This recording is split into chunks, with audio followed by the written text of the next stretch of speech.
कहते हैं बार बार वीडियोस डालते हैं कि भाई हम कोई सियासी तंजीम नहीं है, हम एक फलाही इदारा है, आप हमें अपना कंपटीटर क्यों समझ रहे हो। कोविड में भी बहुत सारी सियासी तंजीमें हमारे खिलाफ कैंपेनें चला रही थी, हम बहुत परेशान थे। मजहबी इंतहा पसंद तंजीमें हमारे खिलाफ कैंपेनें चला रही थी। मैं बोला भाई हम कोई मजहबी तंजीम नहीं है, हम कोई सियासी तंजीम नहीं है, तो आप हमें अपना कंपटीटर समझ क्यों रहे हो। जब आप सुबह उठ के अपने मोबाइल में पहली नज़र डालें और उसके अंदर 25 मिस कॉलें हो या 100 या 150 मिस कॉलें हो, और आपको पता है 150 के 150 ज़रूरतमंद हैं, किसी के बच्चे की फ़ीस का मसला होगा, किसी की मैयत दफनानी है, किसी के बाप की दवाई के पैसे देने हैं, किसी की माँ वेंटिलेटर पे है उसके इलाज के पैसे देने हैं, तो फिर आपको चाहे आप शीशे के सामने खड़े हो जाएँ चाहे हीरे के सामने खड़े हो जाएँ, कोई फीलिंग नहीं आएगी। अस्सलाम वालेकुम नाजरीन, कैसे हैं आप सब। उम्मीद है खैरियत से होंगे। मेरा नाम हसनैन शाह है और आज हम हासिल हुए हैं एक ऐसी शख्सियत के पास जो कि किसी तारुफ की मोहताज नहीं है।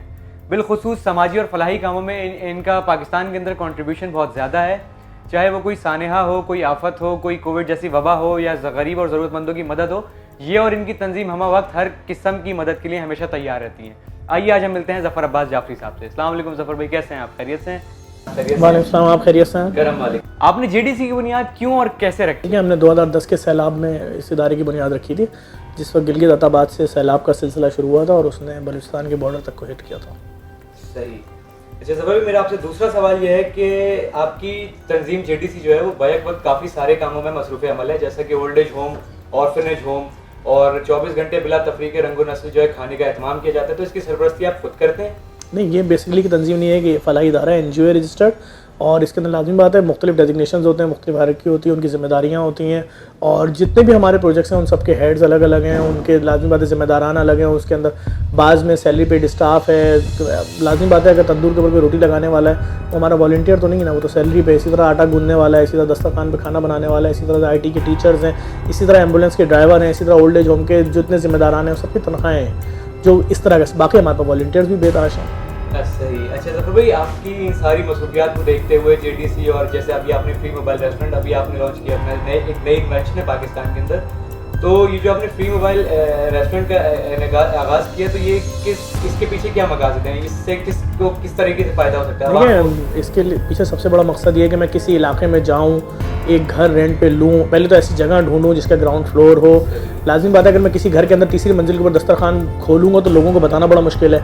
फिर लाजिम बात है जो नीचे ground floor, first floor, second floor पर लोग हैं वो बोलेंगे यार हमारी प्राइवेसी डिस्टर्ब हो रही है, आम लोग आ रहे हैं ऊपर तक जा रहे हैं। तो इसके लिए आपको कोई ऐसा घर चाहिए ग्राउंड फ्लोर का जो लोगों की निगाह के करीब हो, आसान हो, तो उसका रेंट भी वैसे ही होगा, या अगर ख़रीदते हैं तो होगा भी इतना महंगा। तो इन तमाम चीज़ों से बचने के लिए बेहतरीन चीज़ ये एक रेस्टोरेंट है, जाके किसी इलाके में खड़ा हो और रोज़ाना सबको पता है कि इस मखसूस जगह पर डेली होता है, सुबह नाश्ता मिलता है, दिन में खाना, रात का खाना, उसके अलावा पार्सल में भी मिल रहा है, तो लोगों के लिए आसानी है। तो इसका एरिया वाइज होगा ये कि मतलब मुख्तलिफ इलाकों में मुख्तलिफ खड़े होंगे, काफ़ी सारे बनाएंगे इंशाल्लाह। अच्छा, इंशाल्लाह परवरदिगार आपकी तौफीक अता। अच्छा, आपकी मसरूफियत को देखते हुए घर वालों के साथ आपको गुजारने का मौका मिलता है? बिल्कुल, घर वालों के साथ टाइम गुजारते हैं। ये सब काम अपनी जगह अहमियत है, घर वालों के लगे।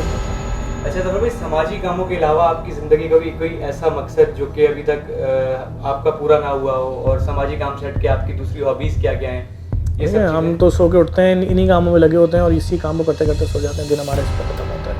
और इसी दरमियान जो भी चीज़ें आ रही होती हैं, फैमिली के मैटर हैं, फैमिली इवेंट्स हैं, दीगर चीज़ें, उन सबको पूरा कर रहे होते हैं। अच्छा, सोशल मीडिया के ऊपर आपको आवाम जो है वो कराची का बेटा लक़ब से नवाजती है, तो देखकर आपको खुशी का इजहार तो करते होंगे, खुशी तो होती होगी? लाजिमी बात है, लोग पसंद भी करते हैं, लोग नफरत भी करते हैं, दोनों चीज़ें हैं, और इन सब के दरमियान काम जारी है। टाइम ही नहीं है अभी, इसको क्या सोचें। अच्छा लगता है आज जब कोई किसी होटल का वेटर आके बोलता है यार ज़फ़र भाई आप हमारे आइडिया में तस्वीर खिंचवा लें, बहुत अच्छा लगता है, ना कि होटल का मालिक आके तस्वीर खिंचाए, उसमें कोई इतनी खुशी नहीं होती। वो क्या करेगा तस्वीर खींच के, वो वेट करेगा कल को, शायद उसको उसी वक्त ज़रूरत पड़ेगी तस्वीर लगाने की जब कोई हमें मार वार देगा, अच्छा भाई हम भी ज़फ़र से मिल लेते हैं। लेकिन जो एक वेटर है उसकी मोहब्बत अलग होती है, किसी बस का कंडक्टर मिलता है उसकी मोहब्बत अलग होती है, उससे ज़्यादा। एक ज़ाती साहब से सवाल है कि अगर आप सियासत में होते तो कौन सी पार्टी के नुमाइंदे होते? यही जो राशन बांट रही होती है। तो मतलब इस हवाले से पाकिस्तान में अब कोई ऐसी पार्टी है जिसकी आप कोई नुमाइंदगी कर सकते हैं? हाँ, जो राशन बांटेगा उसके साथ में गरीबों का ख्याल रखेगा, यतीमों का, मिस्किनों का, बेरोज़गारों का, परेशान लोग। सियासत आपकी नज़र में क्या अहमियत रखती है? सियासत होगी अपनी जगह पे जो भी होती है, मेरा तो अपना टाइम ही नहीं यार, अभी इधर ही तवज्जो होती है। चलें, अल्लाह ताला आपको कामयाब करे। अच्छा ज़फ़र भाई, खुद के अंदर आप खुद को कैसा महसूस करते हैं? कभी आप शीशे में अपने आप को देखते हैं तो आप कैसा महसूस करते हैं कि ज़फ़र अब्बास जाफरी ने तमाम अचीवमेंट्स अपनी ज़िंदगी की हासिल कर ली हैं, और खुद के अंदर आपको खुद क्या महसूस होता है? यार पहली बात तो ये शीशा दिखने का टाइम नहीं मिलता, दूसरी बात ये है कि अभी भी यकीन करें मैं तकरीबन शायद 3 हफ्ते से सोच रहा हूँ कि मैं ख़त बनवाने जाऊँगा, लेकिन टाइम नहीं मिल रहा, इतनी ज़्यादा काम का लोड है।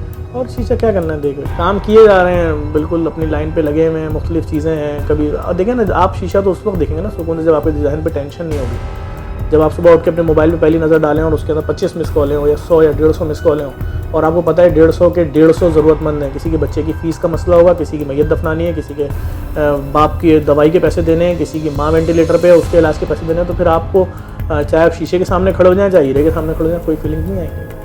यही वजह तो भाई एक अल्लामा इकबाल का एक बहुत बेहतरीन शेर है कि तंदीए बाद मुखालिफ से ना घबरा है उकाब, ये तो चलती है तुझे ऊंचा उड़ाने के लिए। तो कभी आपको अपनी सारी मसरूफियात और दूसरी जो आप भलाई काम करते हैं, इसमें कभी दुश्वारियाँ पेश आई हैं आपको? गरीब आदमी तक रोटी पहुंचानी है, आपने पैसा दिया, मैंने रोटी पहुंचानी थी, ये जिम्मेदारी थी। आपका पैसा इन तक पहुंचाना है या आपने किसी के लिए कोई चीज़ दी, स्वेटर दे दिया, वहाँ तक पहुंचाना है, इसमें मुझे क्या दुश्वारी है?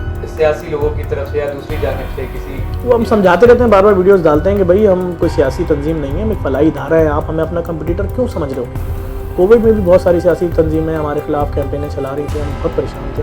मजहबी इंतहा पसंद तंजीमें हमारे खिलाफ कैंपेनें चला रही थी। मैं बोला भाई हम कोई मजहबी तंजीम नहीं है, हम कोई सियासी तंजीम नहीं है, तो आप हमें अपना कंपटीटर समझ क्यों रहे हो? हाँ, अगर तो आटे और दाल चावल ने भी अब ज़बान और लिसानी रंग इख्तियार कर लिया, चावल बोल रहा है जी मैं महाजिर हूँ, दाल बोल रही है मैं पंजाबी हूँ, चीनी बोल रही है मैं सराइकी हूँ, और बेसन या कोई और खाने की चीज़ सब्जियाँ बोल रही है मैं शिया हूँ। अगर ये शुरू हो गया है, मैंने तो बहुत कोशिश भी कि अपने हाथ पे चावल के दाने रखे उनसे पूछा कि क्या तुम्हारी ज़बान है, क्या मत, लेकिन चावल नहीं बोला। तो अगर आपने समझ लिया ऐसा वक्त आ गया तो फिर तो कुछ नहीं कर सकते। भाई अल्लाह ताला आपकी और इस सारी चीज़ों में तौफीकात में इजाफा फरमाए, आपको इस्तिकामत और आपको हिम्मत अता करे कि आप इस तरीके से गरीबों की और ज़रूरतमंदों की मदद करते हैं। आपसे इंटरव्यू लेके बहुत अच्छा लगा। Thank you.